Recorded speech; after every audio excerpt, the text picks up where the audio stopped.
حضرت ابراہیم علیہ الصلوۃ والسلام کی اولاد میں اللہ تعالیٰ نے بہت سارے پیغمبروں کو پیدا کیا۔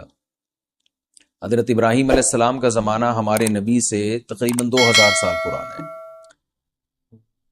حضرت ابراہیم علیہ السلام کے دو بیٹے، ایک اسحاق علیہ السلام اور ایک اسماعیل علیہ السلام۔ اسماعیل علیہ السلام مکہ مکرمہ میں رہے اور اسحاق علیہ الصلوۃ والسلام ارض شام میں، جس کو آج فلسطین کہا جاتا ہے، جس پہ یہودیوں نے بیشتر علاقے پہ قبضہ کیا ہوا ہے۔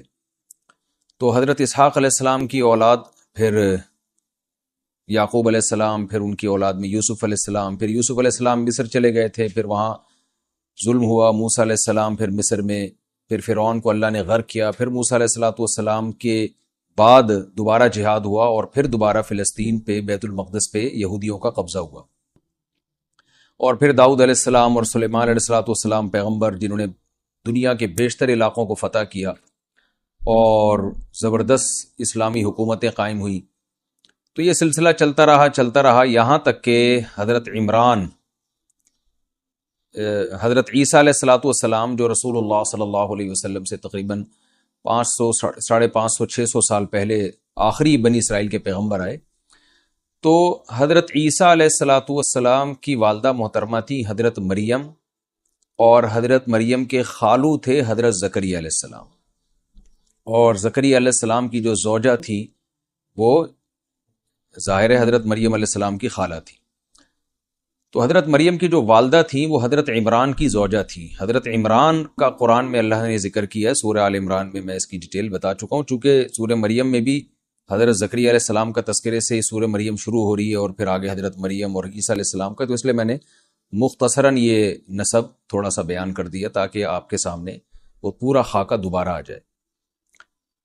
تو بیت المقدس کے قریب ہی ان کی آبادی تھی۔ حضرت عمران بہت بڑے بزرگ تھے، ان کی زوجہ کے ہاں اولاد ہوئی حضرت مریم کی، اور آپ کی حضرت مریم کی والدہ کا انتقال ہو گیا، تو حضرت مریم کی کفالت کی حضرت زکریا علیہ السلام کی زوجہ نے۔ حضرت زکریا علیہ السلام کے خود اولاد نہیں تھی، آپ بھی اللہ کے پیغمبر تھے، تو زکریا علیہ الصلوۃ والسلام کے تذکرے سے اللہ تعالیٰ نے سورہ مریم کو شروع کیا۔ تو اس سے پتہ چلتا ہے کہ یہ جو واقعہ ہے ہمارے نبی صلی اللہ علیہ وسلم سے تقریباً 600 سال پرانا واقعہ ہے۔ کاف ہا یا عین صاد ذکر رحمت ربک عبدہ زکریا۔ زکریا علیہ السلام کی اولاد نہیں تھی، اللہ سے دعائیں مانگا کرتے تھے کہ اللہ مجھے اولاد دے دے، تو اللہ تعالیٰ فرماتے ہیں یہ تیرے رب کی وہ رحمت جو زکریا پر ہوئی اس کا تذکرہ ہے، یعنی یہ جو سورت ہم شروع کر رہے ہیں اس میں تذکرہ ہے تیرے رب کی اس رحمت کا جو تیرے رب کے بندے یعنی زکریا پر تیرے رب نے کی رحمت۔ وہ رحمت کیا تھی؟ اذ نادا ربہ نداء خفیہ، جب زکریا نے اپنے رب کو چپکے سے پکارا۔ چپکے سے پکارنے کی دو حکمتیں ہو سکتی ہیں، ایک تو یہ وجہ ہو سکتی ہے کہ زکریا علیہ الصلوۃ والسلام اگر کھلے عام دعا مانگتے، لوگ استہزاء کرتے کہ اس بڑھاپے میں جب کہ بیوی بھی بانجھ ہو، کسی کو اولاد نہیں ملتی، تو آپ کیسی دعا مانگ رہے ہو اللہ تعالیٰ سے، یہ بھی حکمت ہو سکتی ہے۔ اور اس سے بڑی حکمت یہ ہو سکتی ہے کہ دعا میں اصل یہی ہے کہ خفیہ مانگی جائے، جیسے قرآن مجید میں دوسرے مقام پر آتا ہے ادعوا ربکم تضرعا وخفیہ، اپنے رب کو چپکے سے پکارو۔ تو خوب سمجھ لیں دعاؤں میں جو چیخ و پکار کا ایک رواج چل پڑا ہے، کبھی کبھی جہری دعا کرا دینا تاکہ لوگوں کو تعلیم ہو تو ٹھیک ہے، لیکن اس کا معمول بنا لینا اور اس کو افضل سمجھنا یہ ٹھیک نہیں۔ زکریا علیہ السلام نے چپکے سے اپنے رب کو پکارا، اور یہ آپ دیکھ لیں کہ امام ابو حنیفہ رحمہ اللہ کے نزدیک جو سورہ فاتحہ کے بعد آمین کہی جائے گی نا، وہ بھی آہستہ، اس کی دلیل بھی یہی ہے کہ قرآن میں جہاں بھی دعا کا تذکرہ ہے آہستہ آواز سے دعا کی فضیلت ہے۔ تو آمین بھی دعا ہے، آمین کا مطلب اے اللہ میری یہ دعا کو قبول کر لے، تو یہ بھی تو ایک دعا ہے۔ اور جس حدیث میں آتا ہے کہ نبی نے آمین زور سے پڑھی ہے، تو وہ تعلیم کے لیے، تاکہ صحابہ کو پتہ چل جائے کہ سورہ فاتحہ کے بعد آمین بھی پڑھی جاتی ہے۔ یہی وجہ ہے کہ نبی صلی اللہ علیہ وسلم نے ظہر میں جہرن قرات بھی کی ہے۔ تو اب اس کی وجہ سے یہ تو نہیں کہ ظہر کی نماز میں آپ جہرن قرات شروع کر دیں، تو اس کی تمام حضرات یہی تعویل کرتے ہیں تعلیم ناس کے لیے، لوگوں کو بتانے کے لیے کہ میں کیا پڑھ رہا ہوں ظہر کی نماز میں تلاوت کر رہا ہوں ظہر کی نماز میں۔ تو وہاں بھی یہی ہے کہ جو نبی نے زور سے آمین کہی اس کی وجہ تاکہ صحابہ کو پتہ چل جائے، ورنہ دعا میں اصل یہی ہے کہ آہستہ ہو۔ تو آمین بھی اسی دلیل سے، آہستہ آواز سے جو بعض فقہا قائل ہیں اس کی دلیل بھی یہی۔ قال رب انی وہن العظم منی، زکریا علیہ السلام نے فرمایا اے میرے رب وہن العظم منی، میری ہڈیاں بوسیدہ ہو چکی ہیں، واشتعل الرأس شیبا، میرے سر کے بال مکمل سفید ہو چکے ہیں، وَلَمْ أَكُنْ بِدُعَائِكَ رَبِّ شَقِيًّا، لیکن اے اللہ میں تیری پکار سے کبھی بھی محروم نہیں رہا، شقی نہیں رہا، بدبخت نہیں رہا۔ میں نے بتایا تھا نا شقی کا ترجمہ اردو میں تو بدبخت کیا جاتا ہے، لیکن نامراد زیادہ بہتر ترجمہ ہوگا، نامراد، یعنی ایسا کبھی نہیں ہوا کہ میں نے تجھ سے دعا مانگی ہو اور تو نے میری دعا کو قبول نہ کیا ہو۔ تو زکریا علیہ السلام نے اپنے بڑھاپے کا اور اپنی بیوی کے بانجھ ہونے کا حوالہ کیوں دیا؟ اس لیے دیا کہ مجھے پتا ہے کہ اسباب کی دنیا میں ایسی دعا مانگنا یہ عقل سے بعید ہے۔ اللہ تعالیٰ نے اس دنیا کو اسباب کے ساتھ جوڑا ہے، دعائیں بھی عام طور پہ وہ کی جاتی ہیں جن کا کوئی سبب ہو۔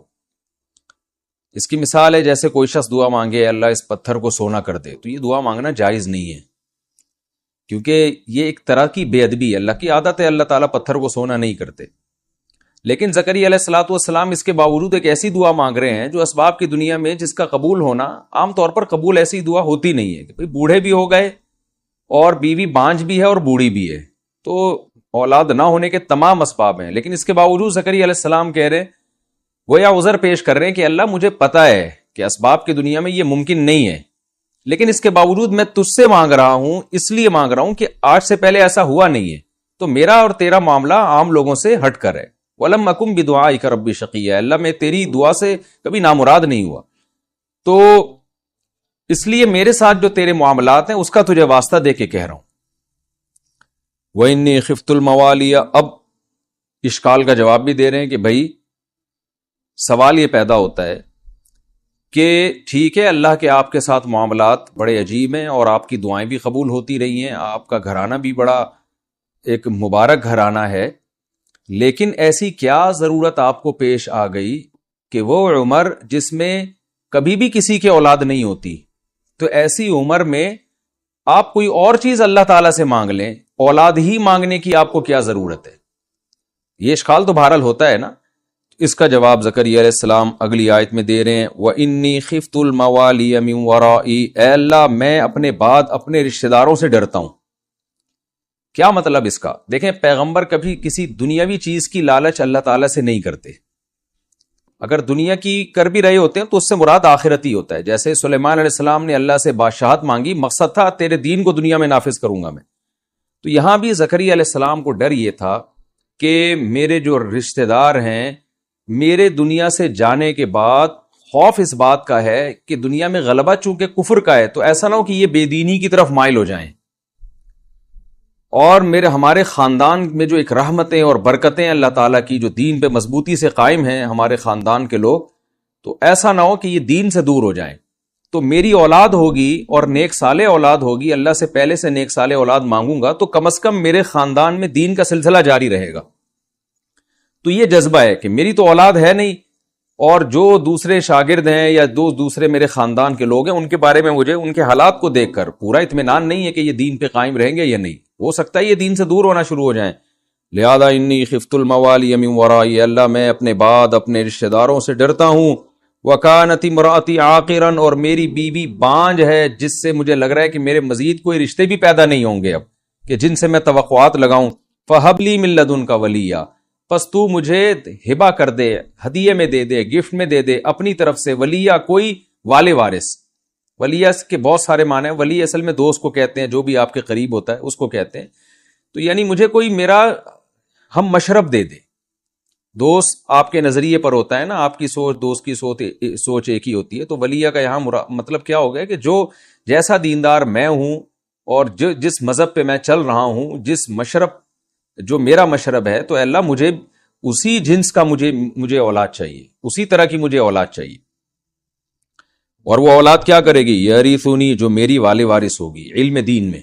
پیسوں کی وراثت یہاں قطعاً مراد نہیں ہے، اس پہ پوری امت کا اجماع ہے کہ پیغمبروں کا ظرف اتنا چھوٹا نہیں ہوتا کہ ان کو یہ ڈر ہوتا ہے کہ بھئی میری جو اتنی جائیدادیں ہیں تو اگر میری اولاد نہ ہوئی تو میری رشتہ دار ساری جائیدادیں کھا جائیں گے۔ جیسے بڑے بڑے وڈیروں میں دیکھا ہے کہ وہ اس لیے بھی اولاد کی ان کو طلب ہوتی ہے کہ ہماری کروڑوں کی جائیدادوں کا والے وارث اگر ہماری اولاد نہ ہوئی تو بھائی بہنوں میں جائیدادیں تقسیم ہو جائیں گی، تو اس لیے وہ اولاد چاہ رہے ہوتے ہیں۔ تو یہاں قطعاً وہ مراد نہیں ہے، اس کی وجہ یہ ہے کہ ایک تو پیغمبروں کے حالات سے، ان کے قرآن میں جو واقعات ہیں ان سے پتہ چلتا ہے کہ ان کو اس سے کوئی غرض ہی نہیں ہوتی. دوسری بات، صحیح حدیث میں یہ مضمون ہے، نحن معشر الانبیاء لا نورث درہما ولا دینار، کہ ہم جو پیغمبروں کی جماعت ہے وہ درہم اور دینار یعنی دولت کا کسی کو وارث بناتے ہی نہیں ہیں، ہم صرف علم کا وارث بناتے ہیں. تو اسی وجہ سے پیغمبروں کی جو اگر کچھ مال چھوڑ کے بھی دنیا سے جائیں تو وہ بطور وراثت تقسیم نہیں ہوتا. اللہ نے پیغمبروں کو اس معاملے میں دوسرے امتیوں سے بالکل ممتاز رکھا ہے. جائیداد اور وراثت امتیوں کی تقسیم ہوتی ہے، باپ کا اتنا حصہ، ماں کا اتنا حصہ، بیوہ کا اتنا حصہ، اولاد کا اتنا حصہ، لیکن پیغمبروں کی وراثت کبھی بھی تقسیم نہیں ہوتی، وہ ساری کے ساری بیت المال میں جاتی ہے، غربا اور مساکین میں تقسیم ہوتی ہے، جو بھی انسانی کی خیر خواہی کے کام ہے ان میں تقسیم ہوتی ہے. تو اس لیے یہاں پر پوری امت کا اجماع ہے کہ یہاں زکریا علیہ السلام کے وراثت سے مراد ہے جو میرا وارث بنے علم میں، دین میں. تو جو علم تو نے مجھے حلال و حرام کا دیا ہے اور جو تقوی تو نے مجھے دیا ہے، اے اللہ میں چاہتا ہوں میرا وارث کوئی پیدا ہو، یہ تقوی اور یہ علم وہاں ٹرانسفر ہو.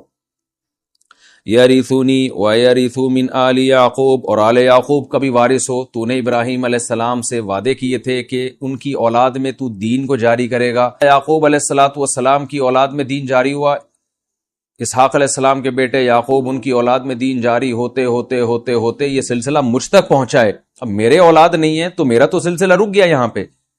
تو جو ابراہیم علیہ السلام سے تو نے وعدے کیے تھے تو میں چاہتا ہوں کہ وہ میری اولاد سے بھی ہوں، اس لیے بھی مجھے اولاد چاہیے.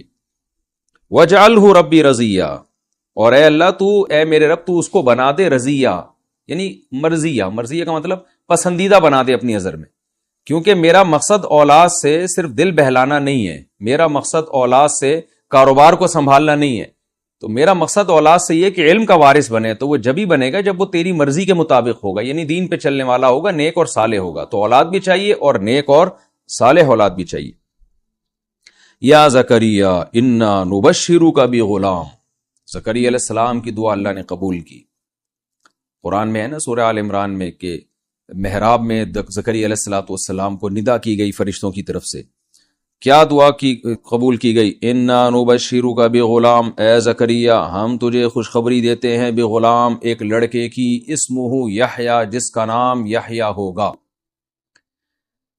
اللہ نے براہ راست نہیں بلکہ یہ جبریل کے ذریعے بشارت دی تھی. تو ظاہر ہے جبریل جب پیغام لے کر آتے ہیں تو وہ اللہ ہی کی طرف سے ہوتا ہے، اس لیے اللہ نے اپنی طرف نسبت کر دی کہ ہم نے کہا زکریا سے لم نجعل له من قبل سمیا، اور ایسا مبارک بچہ ہے کہ اے زکریا ہم نے اس سے پہلے ان صفات کا کوئی بچہ پیدا نہیں کیا. میں نے بتایا تھا نا کہ ترجمے میں کہ اس کی دو تفسیریں، ایک تو یہ کہ اس نام کا کوئی نہیں، لیکن زیادہ راجح قول یہ کہ ان صفات کا کوئی بچہ پیدا نہیں.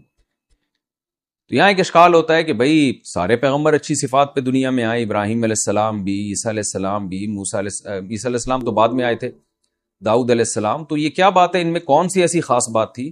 تو اس کا تذکرہ قرآن میں آگے آ رہا ہے کہ یحییٰ علیہ السلام کو 3 صفات ایسی دی گئی ہیں جن میں بہت زیادہ کمال پیدا کیا گیا. ہر اچھی صفت پیغمبر کو دی جاتی ہے، لیکن ہر پیغمبر میں کا کوئی خاص امتیازی وصف ہوتا ہے جو انہیں دوسرے پیغمبروں سے ممتاز کرتا ہے. جیسے موسیٰ علیہ السلام کلیم اللہ تھے، کلیم ہونا آپ کی ایک صفت تھی، یہ مقام اللہ نے کسی اور پیغمبر کو نہیں دیا. ہمارے نبی صلی اللہ علیہ وسلم آخری نبی ہیں، اور آپ کے دنیا میں آنے کے بعد تمام شریعتیں منسوخ ہو گئیں اور آپ ساری دنیا کے سارے انسانوں کے لیے آئے. یہ جو وصف ہے یہ اللہ نے کسی اور پیغمبر کو نہیں دیا. آدم علیہ السلام تمام انسانوں اور تمام پیغمبروں کے والد ہیں، یہ صفت اللہ نے کسی پیغمبر کو نہیں دی. اسماعیل علیہ السلام ذبیح اللہ ہیں، ابراہیم علیہ السلام خلیل اللہ ہیں، یہ صفت اللہ نے کسی کو نہیں دی. تو اسی طرح اللہ نے یحییٰ علیہ السلام کو 3 صفات جن کا قرآن میں تذکرہ ہے، 3 وہ صفات ہیں جن کا اس موقع پہ تبصرہ ہے، اور 2 صفات ہیں جن کا سورہ آل عمران میں تبصرہ ہے. وہ 3 صفات کیا ہے جو آگے آ رہی ہیں؟ ایک صفت کیا ہے؟ حنانم من لدنا. حنان کہتے ہیں بہت زیادہ رحم دل اور نرم دل. تو حضرت یحییٰ علیہ السلام ایک ایسے بچے تھے کہ بہت زیادہ اللہ نے آپ کی طبیعت میں نرم دلی رکھی تھی. نرم دل کیا ہوتا ہے؟ کسی کی تھوڑی سی مصیبت کو دیکھ کے اس پہ ترس آ جانا، رحم آ جانا. اللہ کی بھی ایک صفت ہے نا، رؤوف، رأفت والا. تو مظلوم پہ بہت زیادہ جذبہ پیدا ہو جانا. اور زکات کا مطلب پاکیزہ، پاکیزہ کیا مطلب؟ اخلاق کے لحاظ سے انتہائی پاکیزہ، ذرہ برابر حسد کا شائبہ بھی نہیں، کسی سے بغض کا شائبہ بھی نہیں، کینہ، تکبر، یہ جو باطنی صفات برائیاں ہوتی ہیں ان سے بالکل پاک، اور اخلاق حمیدہ میں کمال درجے تک پہنچے ہوئے، یہ مطلب ہے زکوٰۃ کا، یعنی بہت زیادہ پاکیزہ طبیعت کے۔ وَكَانَ تَقِيًّا، اور تھے پرہیزگار، یعنی دو صفات جو تھیں ان کا تعلق ہے دل سے، حنان اور زکوٰۃ کا، اور تقیہ کا تعلق ہے عمل سے، عمل میں بھی بہت زیادہ پرہیزگار، یعنی شبہات سے بھی بچنے والے۔